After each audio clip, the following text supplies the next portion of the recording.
Hi, welcome back to the channel. So today we have a video to react on, and it's titled Finland Alexander Stubb takes charge in Ukraine crisis ahead of Trump's visit. Europe rule in the world.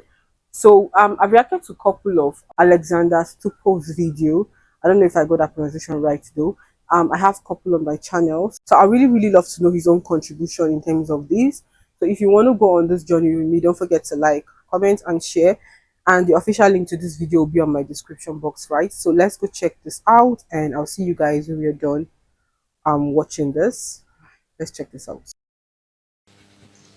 Sure. Perhaps I'll answer through 2 points. I'll answer the question to Vladimir first. I think we need to get our facts right. When you look at support for Ukraine throughout this war, Europe stands as Commission President Ursula von der Leyen said earlier, at about 134 billion euros, more or less. The United States, roughly around 114 billion. I look around this table and I see NB8, so 5 Nordic countries and 3 Baltic states. We're actually at 26 billion euros, roughly speaking. So that's about a fifth of what Europe has supported.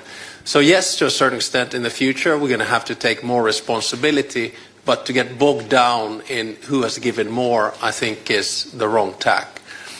The second point I have to make, it's not only about the material support, it's also about having skin in the game or having some kind of a plan. I think Norwegian Prime Minister Jonas Gahr Støre put it quite well earlier when he said that we Europeans can't complain our way to the negotiating table. And my worry is that in the past 2 weeks, when we've seen a shift in the transatlantic partnership, and you'll know that I'm an avid transatlanticist, we have to wake up to a new reality. And then the question is, how do we get skin in the game? How do we get involved? I think a good start is what President Costa has done, is to call a European Council. Because right now, European diplomacy is rather cacophonic. It's all over the place. That's why I have, together with some colleagues, proposed that we sit down and think about a plan. And in my mind, that plan or sketch goes in 3 phases. The first phase is the pre-negotiation. That's where we are right now. This is when we have to think really hard how we put more pressure on Russia and basically how we support Vladimir and Ukraine and what kind of security arrangements we have. And if I may, just as a side note, I'm getting a little bit frustrated about this debate on boots on the ground, because that sort of misses the whole point. That is that the strongest boots on the ground in the world right now. So sorry to cut you guys short. Why do I feel like he's making a lot of sense? Just like I told you guys before we started, I've reacted to a couple of his videos and I love the way he talks. He really settles down to explain things, and you just see fact in all his words, right? So I feel like there's an atom of truth, or I love how he's explaining this and it makes sense. But anyways, drop your comments. I really love to read them. Let's continue watching and see what he has to say. Now are with Ukraine. They have the land forces. Then it's a question about which phase and how Europe will come to support Ukraine. In the air, in the sea, with reconnaissance, with intelligence, etc., etc. The second phase of the plan is when the ceasefire begins. And that's actually quite crucial, because that's when you start looking at the modalities and the agenda of the actual negotiations.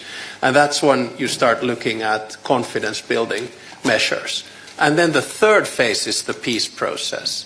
And that's when you start talking about the big issues of territory, and that's when you start talking basically about recompensation, about justice, which President Zelensky was talking about earlier. So what I'm trying to say is that I think we in Europe, we need to get our act together. And in order to get an act together, you have to have a plan to the Americans, because if you don't have a plan to the Americans, you're not going to get involved in negotiations. And right now the negotiations are happening above our heads without any kind of a plan and strategy. That's why I think this meeting has been extremely important, and that's why I think that the next 2 weeks are crucial also about the future of European security. Makes sense. Like I said, there's a lot of fact in what he just made mention of. and you guys would definitely agree with me. He spoke so well, and I really love to know what you think about it. Drop your comment. Let's interact on the comment section. What do you think about all he has made mention of? Do you think there's an atom of truth? And the three facts he made mention of, what do you think about them? Let me know in the comment section, right? Thank you so much, and see you guys in my next one.